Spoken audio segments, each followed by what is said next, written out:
بچه لاستیک ماشین مهیار پنچر شده دیروز. اینو رفتم خریدم که خودم پنچریشو بگیرم.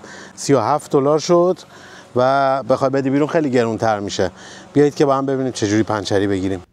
داخل این کیت کاملی که بهتون گفتم این فیتیله هست با همین ابزاری که میبینین.